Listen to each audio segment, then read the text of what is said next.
Good day mga ka-road trip. At dahil March na ay kailangan ko nang iparehistro ang aking sasakyan na si Bricks.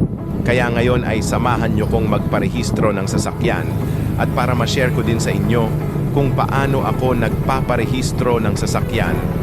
First step natin ay pumunta sa pinakamalapit na Cebuana Luwilier para kumuha ng CTPL insurance.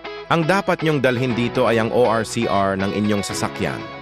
At kung meron ka ng record dito ay dalhin mo na rin yung lumang copy ng insurance mo na galing din sa kanila. Ang babayaran mo para sa CTPL insurance ay 610.40 pesos para sa 4 wheels at 300 pesos naman kapag motorcycles. Palala ko lang po na hindi pa kasali ang passenger sa insurance. Pero kung gusto mong ma-covered pati, ang passenger ay mag-additional payment ka sa kanila. Ilang saglit pa ay ibibigay na rin nila ang resibo at CTPL insurance mo.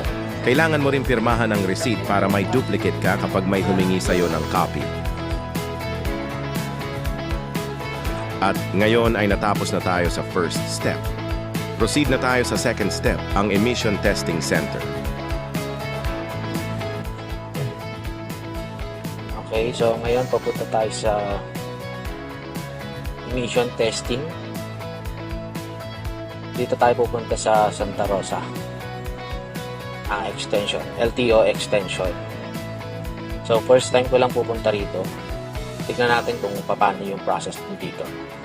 Kung mas mabilis ba or maraming tao. Ang oras natin ngayon, hapon na kasi, 3:41 PM.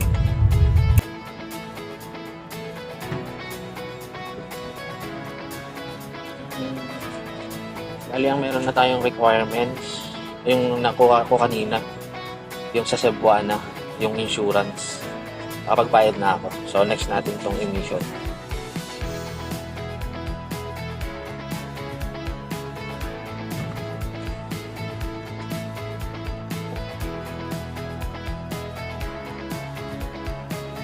Good afternoon, sir. Saan po ang unang step? Magpapa-emission? Okay. Dito ka na yan. Sige. So, ayun, napagbigyan tayo. Hanggang alas 4 lang sila.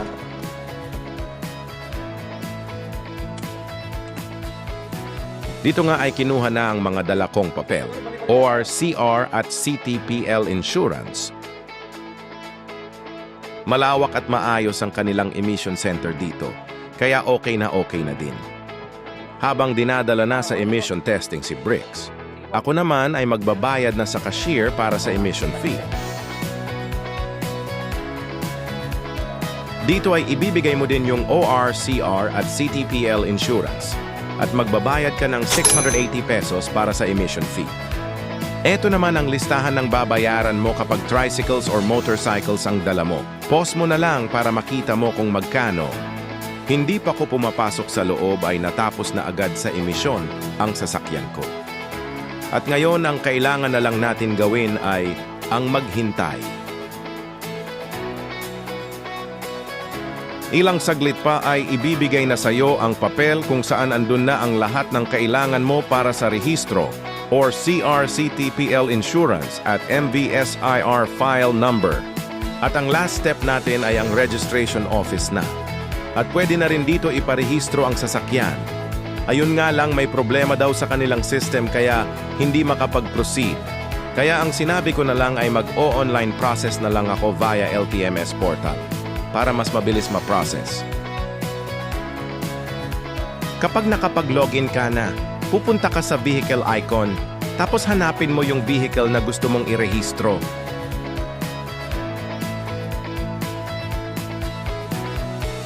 Sa baba niyan, may next button, click mo lang. Tapos renewal of registration, click next. Sa part na yan, makikita mo ang mga reference number na kinuha mo mula sa insurance at sa emission center. Pwede mo i-check kung tama ba ang reference na nasa papel mo at dyan sa online. Kapag okay na, click finish. Then proceed to payment. Ikaw na bahala kung anong wallet account ang gagamitin mo. At dyan nalalabas ang total amount ng babayaran mo sa registration ng iyong sasakyan. Tapos ay click mo ang submit, tapos click accept. Kapag nabayaran mo na babalik ulit sa LTMS portal at makikita mo na ang official receipt ng iyong sasakyan. At pagkatapos, download mo lang yung file at i-print. Tapos okay na. Ganun lang po kadali. Ang total amount na nagastos natin para sa pagpaparehistro ng sasakyan para sa year 2025 ay 3,000.40 pesos. Maraming salamat at sana ay nag-enjoy kayo sa panonood. Sana ay nakatulong ako sa inyo lalo na sa nagbabalak na magparehistro ng sasakyan dyan.